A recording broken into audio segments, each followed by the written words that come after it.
Amannya agange nze Abenacho Mary Okamal nga nze director wa Maria's World Beauty Salon Jewelry and Events esangibwa wano Cobb Road Seeta Mukono nga tukola ebintu ebyenjawulo tutimba ku mikolo tukola ku bagole tupangisa ebikola ku mikolo byonna ne tutunga n'ebintu ebyenjawulo.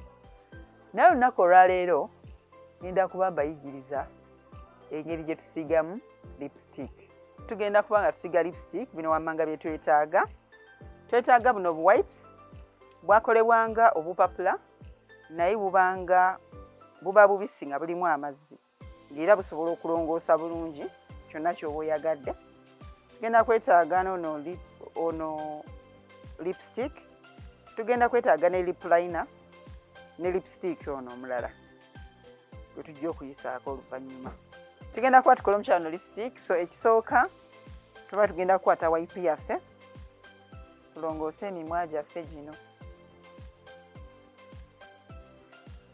Bwe tumala awo tugenda kukwata lipstick waffe tumusiigeko ku mimwa gy'omukyalo ono. Tusiiga okuva ku mukono ogwa ddyo ne tugenda ku gw'ekkono. Era bwe tuba tusiiga tufuba okulaba nga tetuleseeyo lipstick mungi. Lipstick ofuba okumusiiga n'olaba ng'omusiiga nannyikira kubanga omumwa guba n'obulayini.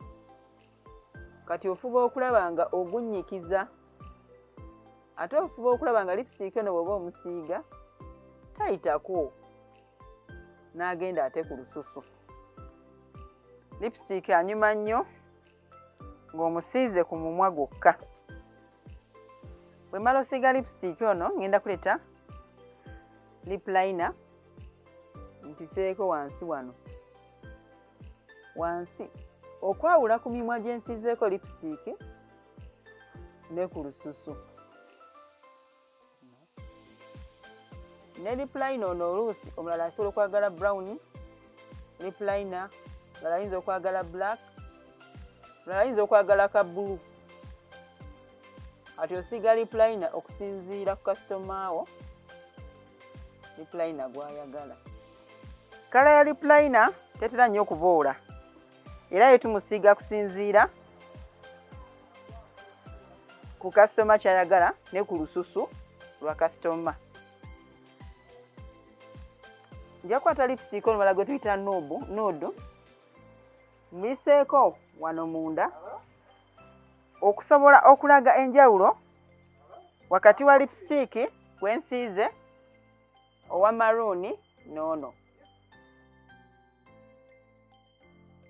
Ennaku zino abawala bamwettanidde nnyo no lipstick omwesiigako kubanga anyumisa nnyo emimwa.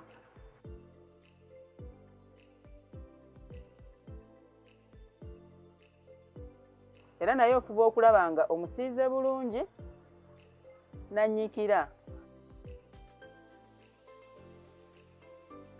Ngera bwe nakugambye nti bw'oba osiiga lipstick ono fuba okulaba nga omukwasa bulungi nga nnyikira.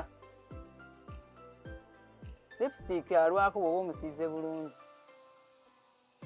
Era gy'okoma omusiiga obulungi nannyikira mu bulayini bw'omumwa gy'akoma okunyuma n'okuwangaala.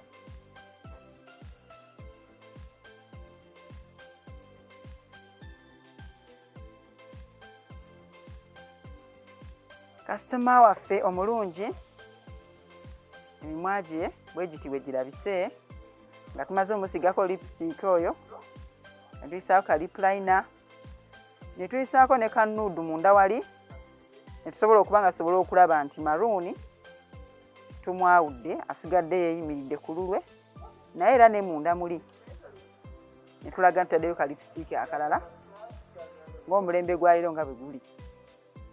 Mwebale kutulaba tusinkane omulundi omulala nga tuyiga ekintu ekirala.